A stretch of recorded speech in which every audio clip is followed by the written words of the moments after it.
Thank you. I now call Neil Bibby to be followed by Claire Adamson. Thank you, Presiding Officer. I would like to start by paying tribute to what I believe is a very high standard of teaching of Scottish history and culture that already exists in our schools. I'm aware of this not only through personal experience, but also from speaking to parents and teachers across my region. I think we would all agree that it's important that pupils learn about Scottish history and culture. I think we'd also agree that it's important for our pupils to learn global, European and shared British history and culture, so that our young people are encouraged to be outward-looking and develop an informed perspective of the world. I believe we want to see an outward-looking, multinational and multicultural Scotland. All parties have supported the One Scotland Many Cultures campaign. This is an ethos that has been promoted in our schools and should continue to be.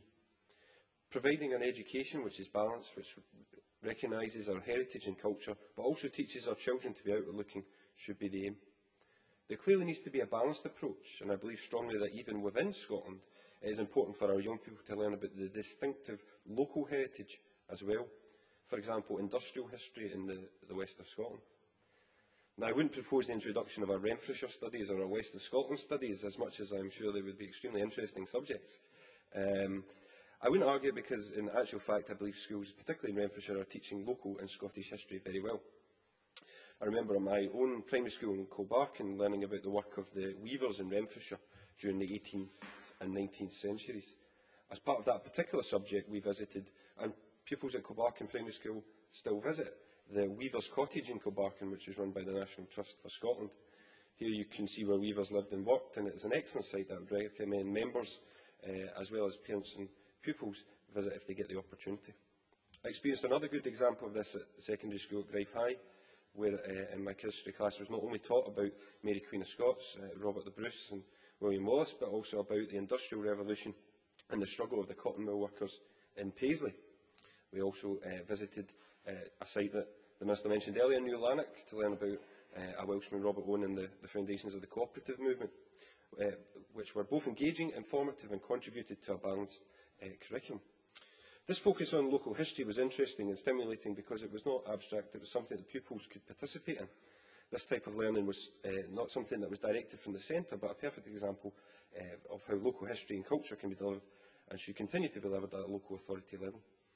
The curriculum for excellence, we know, allows teachers the freedom to take into account local activity, and I hope any introduction of a Scottish Studies course across the board would not remove this flexibility, and I would hope that this would be taken into account by the working group.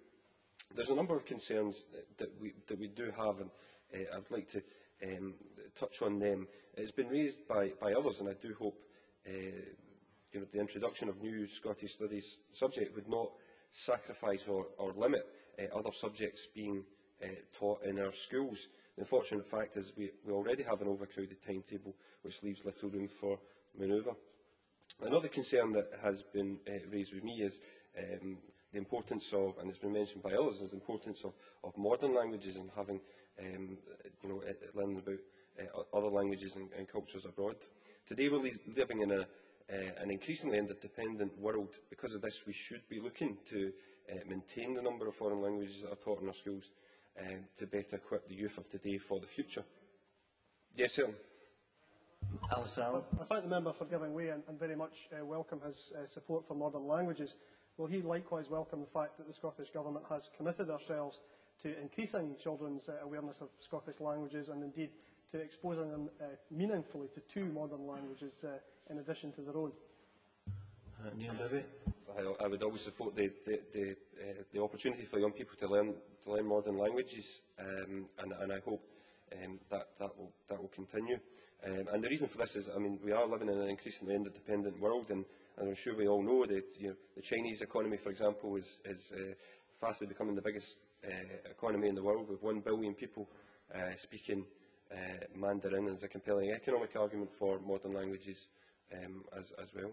At the last meeting of the Petition Committee, we also heard concerns about cuts to Eastern European studies and languages at Glasgow University, which would mean, if not reversed, there would be nowhere outside of London in the UK which would teach such subjects. So, granted, this is affecting the university sector, but I hope we can maintain modern languages in our schools. We also have concerns that introducing Scottish Studies would put more pressure on teaching staff, particularly at a time when we've lost thousands of teachers across the country. Finally, Presiding Officer, I was slightly concerned that this proposal to introduce Scottish Studies implies that there is a failure on the part of our schools in not providing sufficient teaching of Scottish history and culture. And I was slightly concerned by the comment that Claire Baker made in relation to the Minister's comment about although Scotland provides itself on education system, there is an acknowledgement that where it has failed in giving people basic information about their own country. I was concerned to hear about that. Around 166,000 young people have left school in Scotland between 2007 to 2010 since the SNP have been in power. I am concerned at the SNP saying that they have left school without sufficient knowledge of their country. Because I do not recognise this, and I believe schools are doing a good job in difficult circumstances in this regard. Perhaps the Minister could later clarify what basic information is not being taught. As I have described, there is a significant role already for Scottish history in today's history class, for Scottish geography and geography, for Scottish literature and poetry and English studies, and for Scottish culture right across the board. I hope the Government and the Working Group will consider and take these points into account when looking at the issue of Scottish studies. Thank you very much. We've quite